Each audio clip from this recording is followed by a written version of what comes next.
அஸ்ஸலாமு அலைக்கும் வரஹ்மத்துல்லாஹி வபரகாத்துஹு. அன்பார்ந்த பார்வையாளர்களே, இந்த பதிவில் குர்ஆன் கூறும் அதிசயத்தை காண்போம் இன்ஷா அல்லாஹ். அல்லாஹ் தனது திருமறை அல் குர்ஆனில் 25வது அத்தியாயம் 53வது வசனத்தில் கூறுகிறான், அவன்தான் 2 கடல்களை ஒன்றிணைத்தான். ஒன்று சுவையானதும் இனிமையானதுமாகும், மற்றொன்று உப்பானதும் கசப்பானதுமாகும். அவ்விரண்டுக்கும் இடையே திரையையும் பலமான தடையையும் ஏற்படுத்தியுள்ளான். இன்னும் அல்லாஹ் கூறும் இவ்வசனத்தில் ஒரு அதிசயத்தை நாம் கண்கூடாக காண முடிகிறது.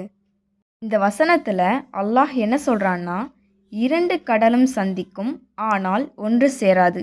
இதில் ஒரு கடலுடைய தன்மை இனிப்பானது சுவையானதுனோ, மற்றொரு கடலுடைய தன்மை உப்பும் கசப்பும் நிறைந்ததுனோ, அதுக்கு இடையில் திரை இருக்குது அப்படின்னும் அல்லாஹ் சொல்கிறான். இந்த கடல்கள் இரண்டும் கலக்கவே செய்யாது அப்படின்னும் அல்லாஹ் சொல்கிறான்.